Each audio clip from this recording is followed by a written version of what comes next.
essa é a nossa aula sobre o romantismo para os alunos da segunda série do ensino médio. Hoje são 29 de setembro, ano acabando, e nós continuamos aqui na luta. Então vamos lá, gente, nossa aula está sendo gravada, show.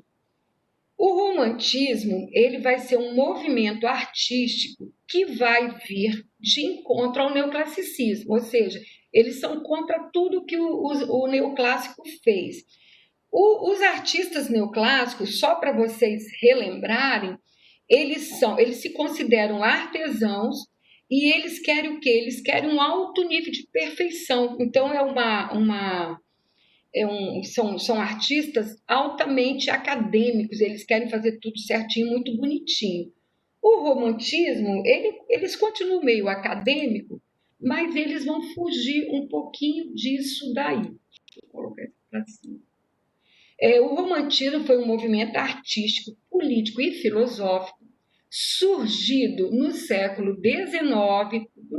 O neoclassicismo vai até o comecinho do século XIX, tá? E que o romantismo ele vai se firmar entre 1820 a 1850 na Europa e que durou grande parte do século XIX. Só para eu não esquecer, aqui no Brasil, o neoclassicismo, o romantismo, ele vai chegar em 1808, com a chegada do príncipe regente Dom João VI, tá? E vai ser meio que uma mistura.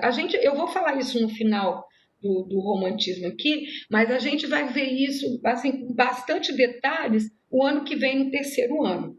Ele caracterizou-se, o romantismo, como uma visão de um mundo contrária ao racionalismo e ao iluminismo, e buscou um nacionalismo que viria a consolidar os estados nacionais na Europa.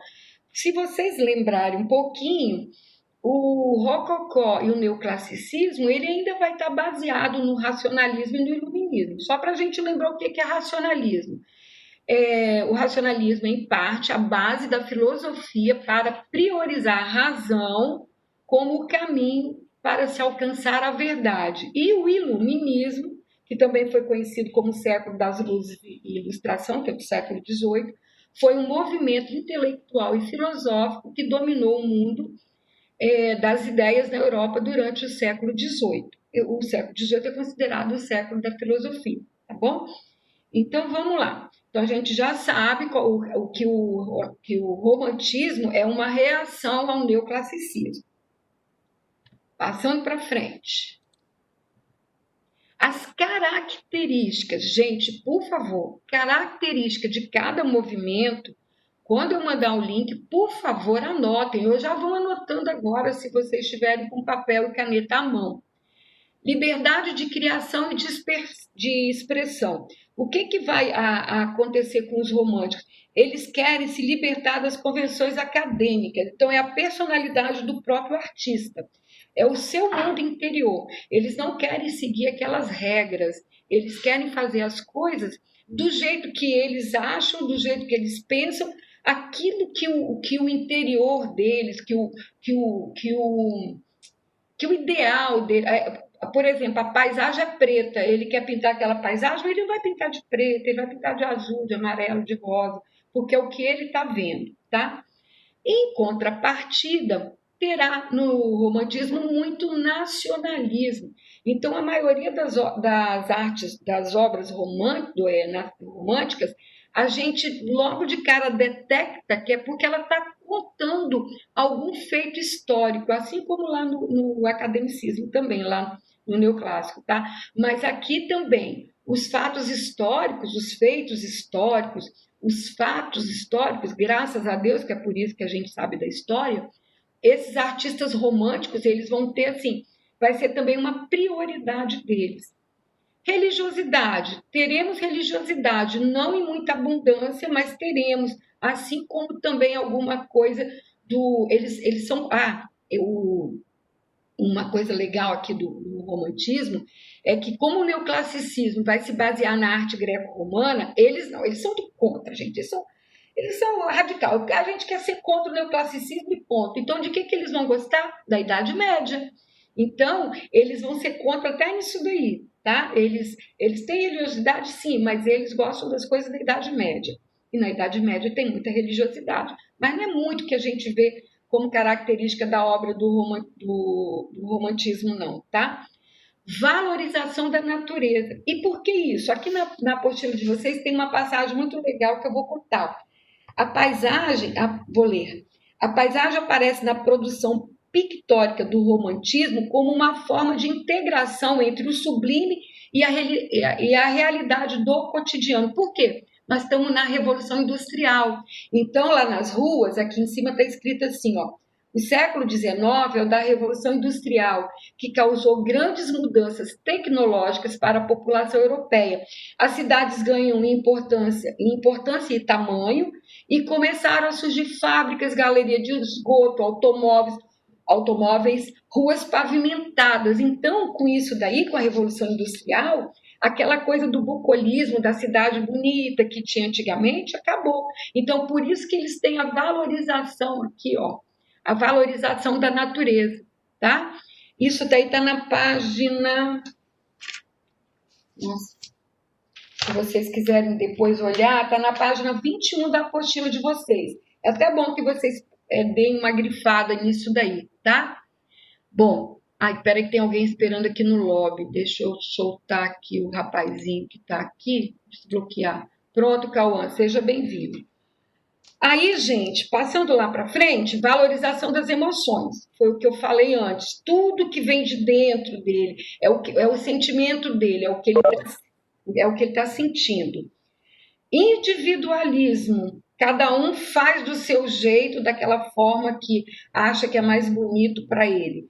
Egocentrismo, ele está no centro de tudo, ele é a principal figura, a gente vai ver isso, tá? Pessimismo, eles são pessimistas, então, principalmente quando eles estão relatando fatos históricos. Então, eles colocam para a gente tudo que seria de doloroso, assim, de a guerra lá, o cara matando o outro, sangue. Então, isso daí, o pessimismo é constante, tá? E o escapismo, eles tentam escapar de situações que sejam para eles que vai causar muito transtorno. Eu ainda não vi o seu e-mail, Yasmin, mas eu vou olhar daqui a pouquinho, tá? Bom, deixa eu ver mais se eu anotei alguma coisa de romântico, gente, significa pitoresco, provocado pela visão de uma paisagem. Só que alguns escritores, historiadores, eles colocam que essa coisa aí de romântico, lembra que eu falei para vocês agorinha, que eles gostavam da Idade Média, era chamado de romance alguns contos da Idade Média, de cavaleiros, de cavalariça, e nessas histórias, nesses romances, contavam-se coisas de guerra, de batalha. Então, alguns acham que esse nome romântico vem daí também, porque de romântico, tipo Romeu e Julieta, porque eu te amo de amor, de coração, não tem muito disso daí no romantismo, não, tá bom?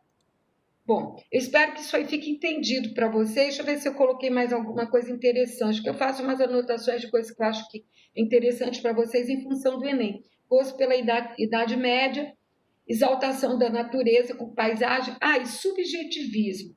O artista idealiza os temas, tá?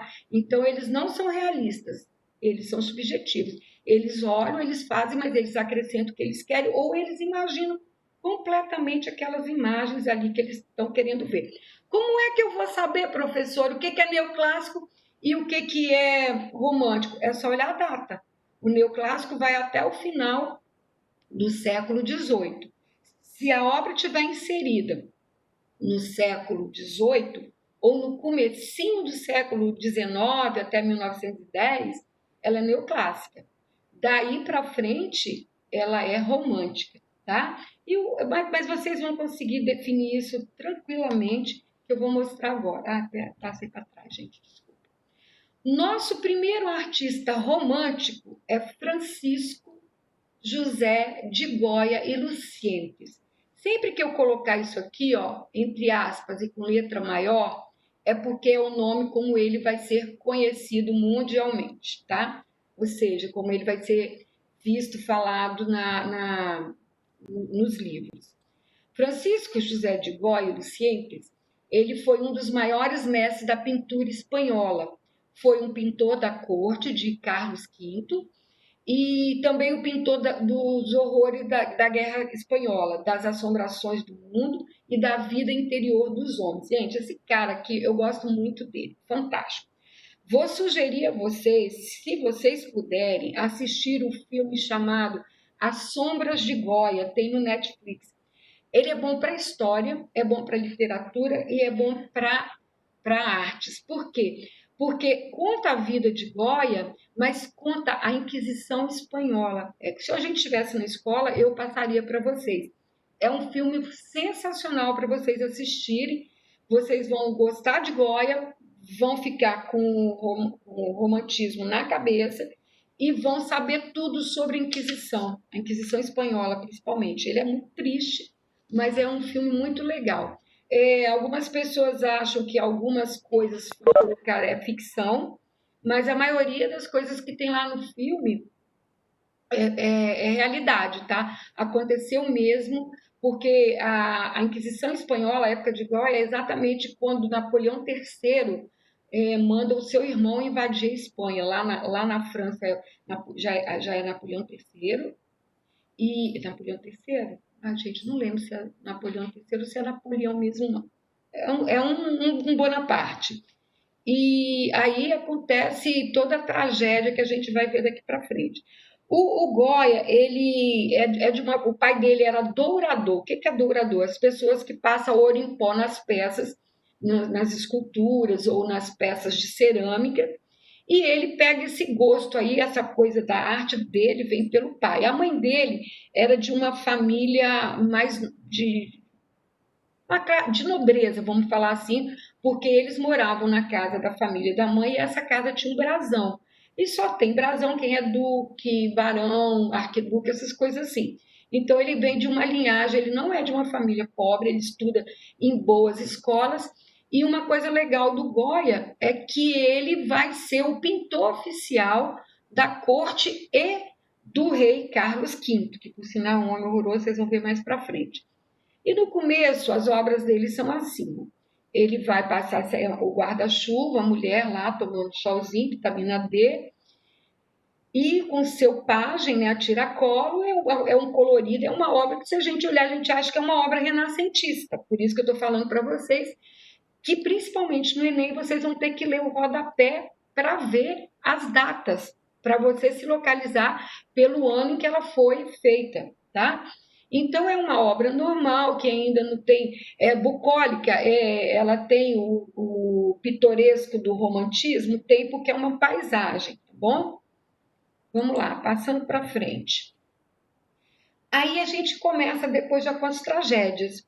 O fuzilamento de 3 de maio de 1808 é quando essas obras lá as obras não, gente, desculpa, quando o exército francês entra em Madrid, isso aqui é a Almoenda, é a catedral e o palácio do rei que fica lá no centro de Madrid, existe até hoje isso daqui, um batalhão de soldados franceses fuzilando os camponeses, porque quem é que se revolta contra essa invasão francesa na Espanha?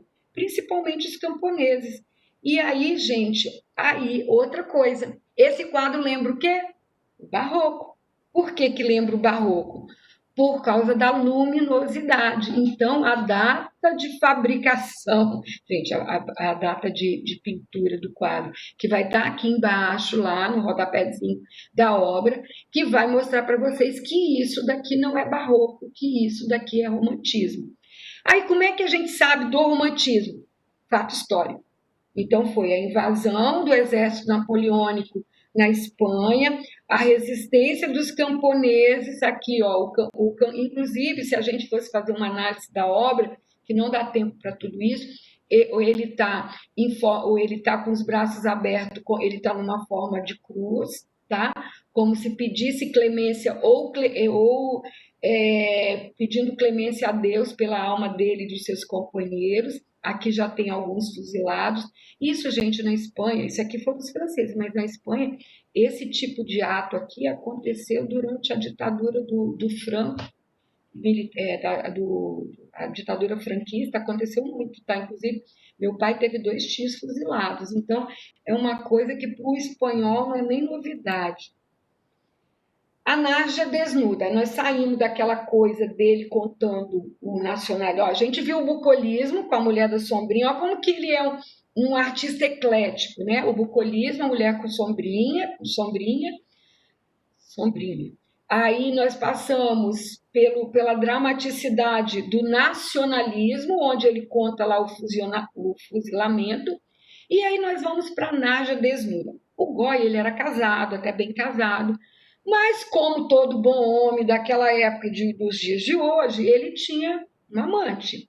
E essa coleguinha aqui, ela é uma mulher da sociedade, ela é uma duquesa, se eu não me engano. Conta-se as más línguas, isso aí já é uma fofoca, que ela posou para ele fazer um quadro para o marido e tal, que é esse quadro aqui de baixo. Aliás, não era esse quadro aqui de baixo, era esse quadro aqui. Mas quando ela chegou lá, naquele teretetê, de se tornar amante, ela começa a posar nua para o Goya. Então ele faz a marra desnuda, seria... Marra é um termo espanhol que diz que você é a bonitona, né, a gata. Só que ele termina essa obra aqui, mais uns amigos dele falou assim, ó, marido dela vem na sua casa hoje amanhã para ver a obra, porque ela disse que está posando para você, que você está fazendo um quadro e que ele quer ver essa obra. Gente, dizem que em uma noite ele fez essa outra obra aqui. Então, ele virou a tela, né? Virou a tela do quadro, colocou a Nádia vestida, né? A gata vestida na primeira parte, de primeira face, mas que depois se descobriu a Nádia desnuda por trás. Se isso é verdade, eu não sei. Só que é uma história bem legal, que eu acho assim, bem engraçada, e eu gosto de contar até para vocês fazerem a fixação dessa obra, porque se cair no Enem, vai cair uma obra assim, ou contando mais essa coisa do nu artístico do Goya, ou do fato histórico, que é aquela do fuzilamento.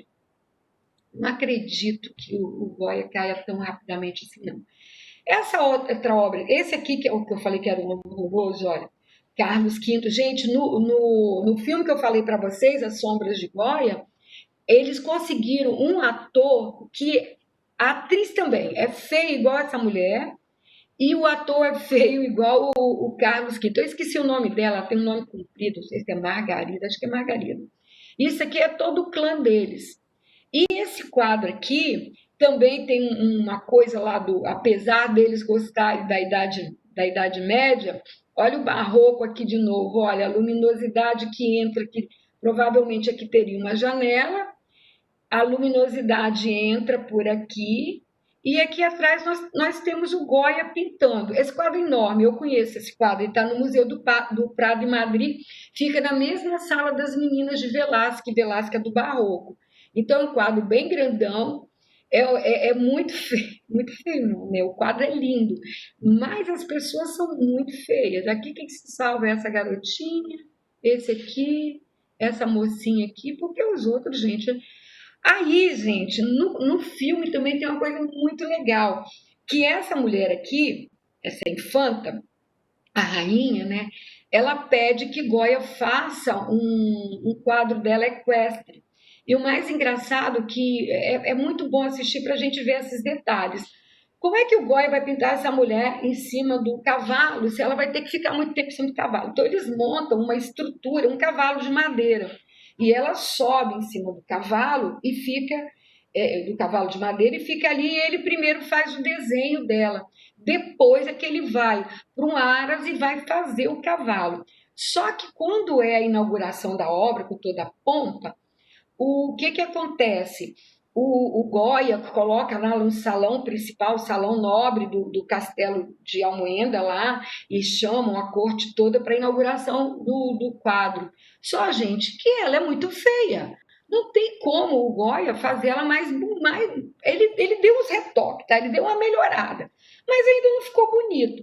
Gente, quando ele abaixa a cortina, que ela olha para ela, que ela vê que ela tá horrível, porque foi assim que Dom Pedro I foi enganado lá com Dona Leopoldina. Até que Dona Leopoldina não era muito feia, não. Mas a maioria dos reis que casavam, dos príncipes que casavam através das fotografias em quadros, né, em medalhões, né? Não tinha fotografia ainda nessa época. Então vai que o pintor vai lá, reboca a cara da pessoa e a pessoa fica muito legal. Eu não estou lendo os comentários de vocês, gente. Eu tirei daqui, tá? Então, o que que acontece? Quando ele vê, quando ela vê, a primeira coisa que ela faz, manda os músicos pararem de tocar. E eu estou falando demais, já são meio-dia. E quando os músicos param de tocar, ela faz todo mundo da família dela sair da sala. Conclusão: Goya tem que ficar com aquele quadro horroroso, porque Carlos V não paga a obra a ele, e ele tem que dar um jeito de fazer alguma coisa com aquele quadro, não sei o que ele fez. Mas vamos para frente. Aí a parte eu falei lá no começo que o Goya ele vai do bucolismo até o excentrismo da coisa meio que daquela coisa meio dramática, aquela coisa de as sombras de Goya do filme, exatamente isso, é porque ele vive todo o terror da Inquisição Espanhola. Então, em 1820, que é quando o romantismo chega com força na Europa, aos 74 anos já, Goya começa a pintar no muro de sua quinta, da sua chácara, imagens sombrias e demoníacas, chamadas pinturas negras, entre elas Sábado de Bruxas, que é esse que está aqui embaixo, tá? Isso aqui, tá? É como se fosse um ritual de bruxismo, e Saturno, da mitologia romana, né? Devorando seu filho, que prenunciava seu estado de espírito. Ele fica meio que louco, sabe, gente? Ele também tem uma surdez.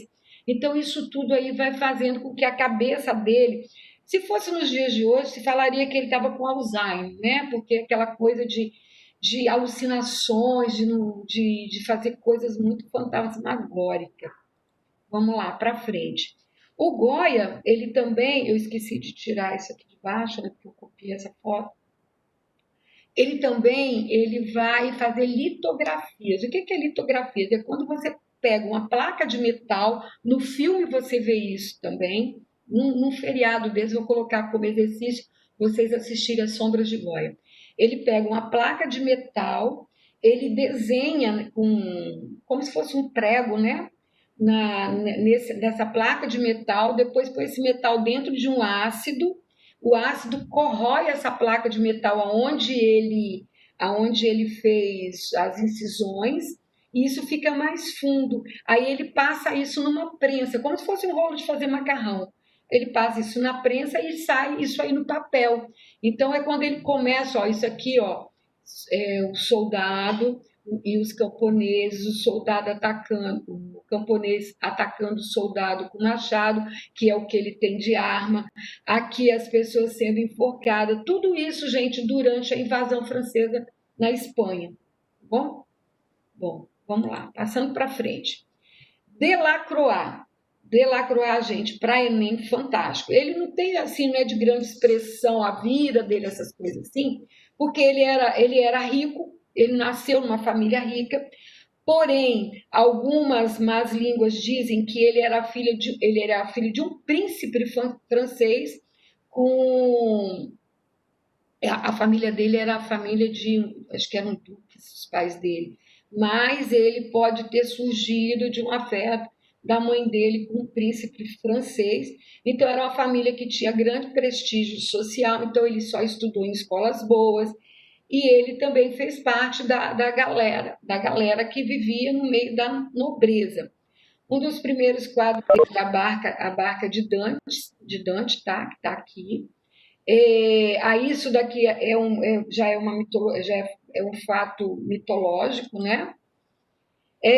Grécia em ruínas, eles gostavam da Idade Média só para fazer contraponto aos neoclassicismo, tá? O neoclassicismo, porque o classicismo está aí neles, né? A menina órfã no cemitério, que são, eu coloco, são obras que eu coloquei deles, mas que não são relevantes, e o mais importante, que é a liberdade guiando o povo. Então, a liberdade guiando o povo, gente, olha só que coisa interessante, está no Museu do Louvre, ela tem 2 metros de altura por 3 de comprimento, é uma obra grande, é lindíssimo, todo mundo para aí na frente, igual, o povo sai da Mona Lisa e vai para a liberdade guiando o povo, a coisa mais engraçada. Mas ela tem algumas coisas muito pitorescas na obra do Delacroix. Vou passar para frente e a gente volta aqui. Olha só.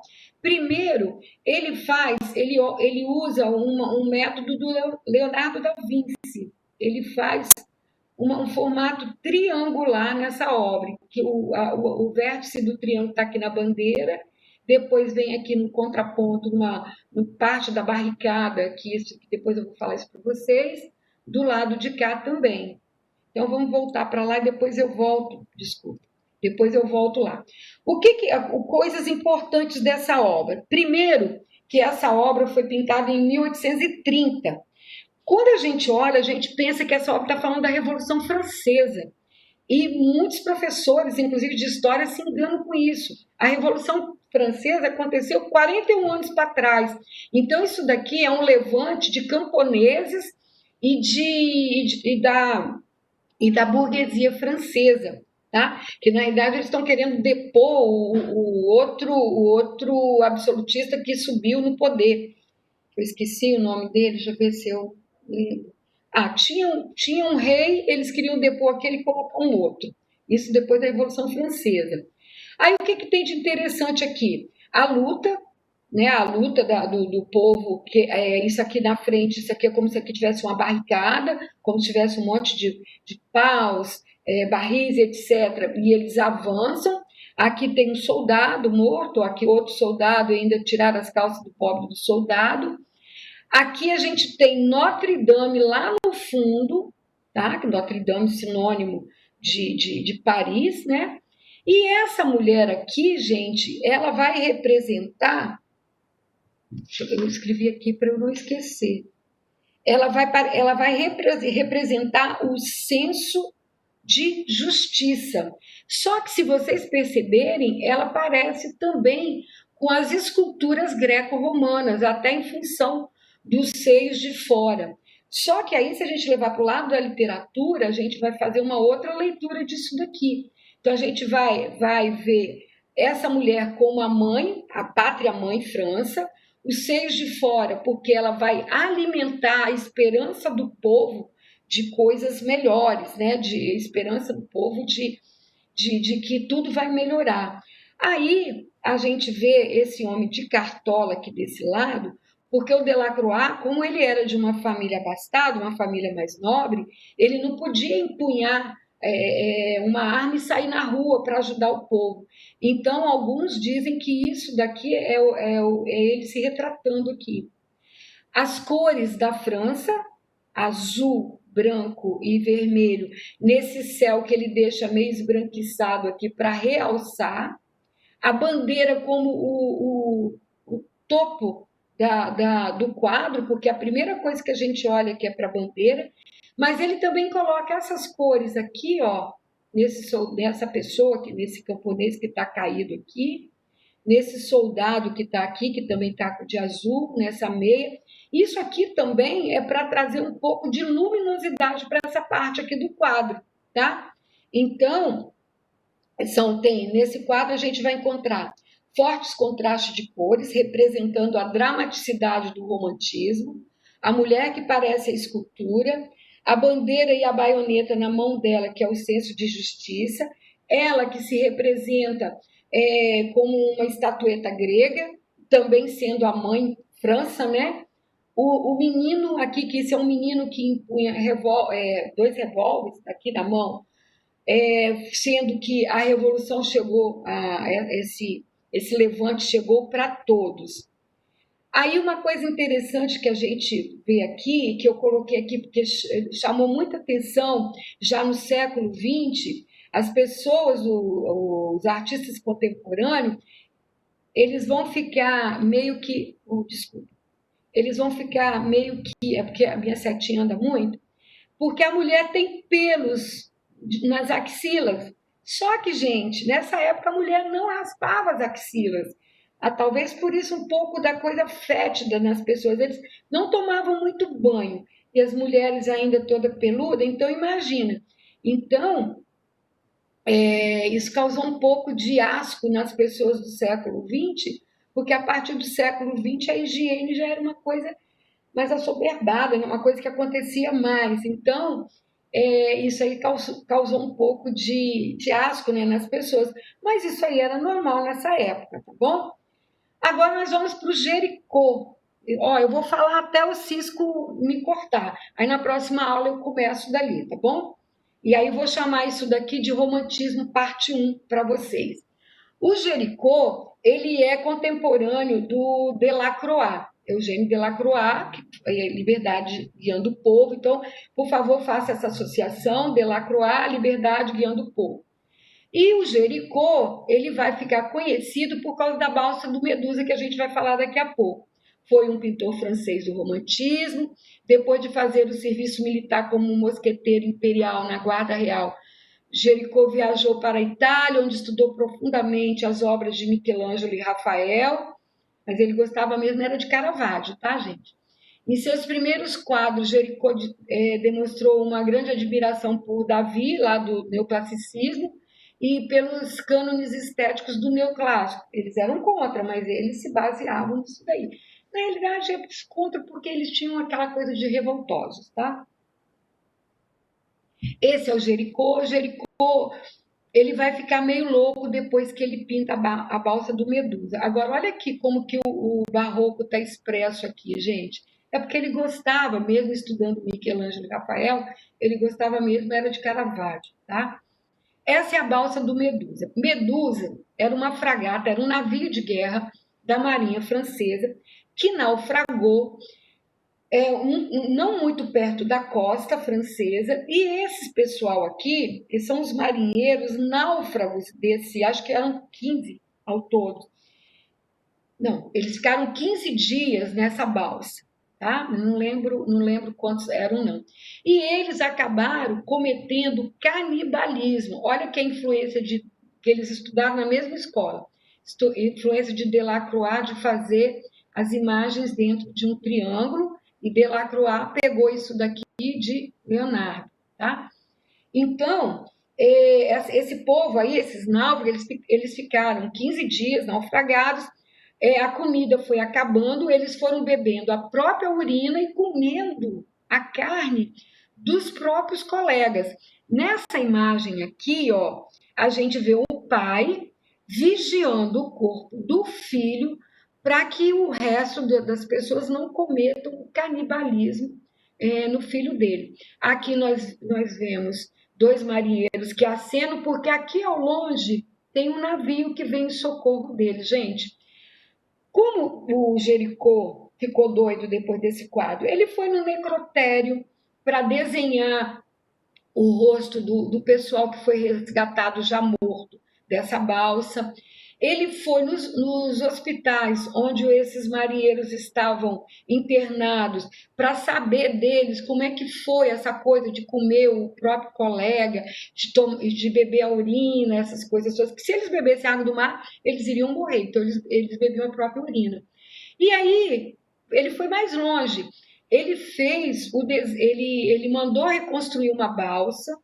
Ele colocou esse mastro aqui, colocou isso no ateliê dele para ele fazer isso com muito realismo.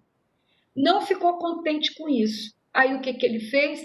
Ele se colocou pediu que amarrassem ele assim, no mastro da balsa e pediu que largassem ele no mar assim, na praia, para ele sentir o pavor que esse povo sentiu. Olha, gente, coisa de doido. Depois que ele fez isso tudo, pintou a balsa do Medusa e tal, é uma das obras mais famosas do romantismo. Então, são 3 obras famosas: o Fuzilamento de Maio de 1808 de Goya, a Liberdade Guiando o Povo de Delacroix e a balsa do Medusa de Jericó. Aí o que ele fez? Ele tentou suicídio, gente. Mas aí depois, logo em seguida, ele morreu, ele sofreu um acidente, que não se sabe o acidente qual foi ao certo, e ele acabou morrendo. E aqui, como vocês fizeram releituras, eu achei essa releitura aqui, eu achei fantástica, e eu coloquei aqui para vocês observarem. Quem sabe o ano que vem a gente não faz uma tela viva disso daqui. Isso aqui é uma tela viva de pop art da balsa do Medusa. Achei assim bem interessante e coloquei aqui para a gente finalizar o Jericó. Então vamos lá, repetindo para frisar na cabecinha de vocês. Goya, fuzilamento de 13 de maio. Delacroix, a liberdade guiando o povo. E Jericó, a balsa do Medusa. Não que eles não tenham outros quadros, tá bom? Caspar David Friedrich. Ele era alemão, foi um pintor alemão, gravurista, desenhista, escultor do romântico alemão. Foi um grande paisagista. Friedrich é o mais puro representante da pintura romântica alemã. Suas paisagens primam pelo simbolismo e idealismo que transmitem, tá? Então aqui, ó, uma paisagem bucolismo, penhasco de Ruggen, uma cidade da Alemanha. O viajante junto ao mar de neblina, que também está na apostila de vocês. E aqui, como todo alemão, né, todo germano, ele tem que ser branco, do olhão azul, mas com essa cara aí meio de mal, né? Porque o alemão tem essa coisa, esse meio de mal. Então, esse daqui é o autorretrato dele. Eu coloquei aqui porque, do jeito que o Enem tá, a gente não sabe o que pode cair no Enem de vocês, talvez caia nesse ano, no ano que vem ou um outro qualquer, mas também foi um artista do romantismo. E esse daqui, gente, que para mim é o melhor de todos, é o que eu mais gosto. E como vocês estudaram lá no 8º ano o impressionismo, dizem que o William Turner ele é o precursor do impressionismo, que só vai acontecer na metade. Nós estamos no começo do século XIX, o impressionismo só vai acontecer na segunda metade do século XIX, mas realmente as obras dele são assim bem impressionistas. Ele foi um pintor, músico, gravurista e aquarelista romântico inglês, considerado por alguns o precursor do modernismo e principalmente do impressionismo, em função dos seus estudos sobre a cor. Vocês vão lembrar, quando estudar o impressionismo, que a cor é o fato fundamental lá dos impressionistas. Então, como ele fazia esse estudo de cor, ele vai ser, e o impressionismo dá o pontapé inicial na arte moderna, então ele está em destaque. Ele é conhecido por suas colorações expressivas, paisagens imaginativas e pinturas marinhas turbulentas, muitas vezes violentas. Gente, ele dessa galera toda era o único que era pobre. E aí o que aconteceu? Ele acabou ficando famoso pelas obras dele, né? Então, como ele tinha essas obras muito legais e depois ele conseguiu uma bolsa numa escola de Londres e ele fica muito famoso. E aí ele consegue ter um ápice dentro da arte, ele consegue dinheiro e tal, mas morre pobre também, porque depois o ateliê dele vai declinando, porque vão vindo outros movimentos, né, gente? Navio negreiro. Isso daqui sempre tem na apostila, esse ano não veio, mas olha como que ele é bem impressionista. A gente não enxerga o que o impressionismo tem. Ele é figuratista, ele usa o figuratismo, mas não tem assim, você é embaçado. Ele não é uma coisa nítida, né? Então o figuratismo aqui não está muito. Não é essa palavra, não, tá, gente? Palavra errada. Mas esqueci da outra, então é assim mesmo. Bom, aqui nós temos um navio, aqui no mar, esse monte de coisa jogada aqui, foi tudo que morreu aqui dentro do navio. Provavelmente esse navio estava vindo da Inglaterra, porque todo em inglês, vindo da Inglaterra, passou pela África, pegou os negros para vender no Brasil, morreram essas coisas meio que negras que aparecem aqui, provavelmente é tudo que não prestava que eles jogaram aqui no mar. Mas olha o colorido dele, tá? E isso aqui é nacionalismo, porque está contando uma história real. Isso daqui é uma paisagem londrina, eu esqueci de colocar o nome, mas eu não lembro o nome que ele dá a essa obra, mas olha o colorido dele. A obra de Torne você vai saber de longe, por quê? Por causa do colorido. Veneza e o Gran Canário, porque depois que ele tem dinheiro, ele sai da Inglaterra e vai conhecer outros lugares da Europa, e ele vai a Veneza, retrata, eu acho esse quadro aqui lindíssimo. O Aguerrido Temerari é um navio da frota inglesa que está sendo rebocado para o porto da costa inglesa, tá? Então, Temerari, que acho que é uma palavra francesa, eu não sei a versão, mas isso daqui é um navio de guerra. Mas olha que bonito que é o colorido, é completamente diferente do neoclássico, é completamente diferente do Renascimento, do Barroco, é próprio do romantismo inglês, dele, tá? E esse daqui, gente, a gente está quase finalizando, é a obra dele mais famosa que pode ser uma possível obra para o Enem, porque se chama Chuva, Vapor e Velocidade. Isso daqui é um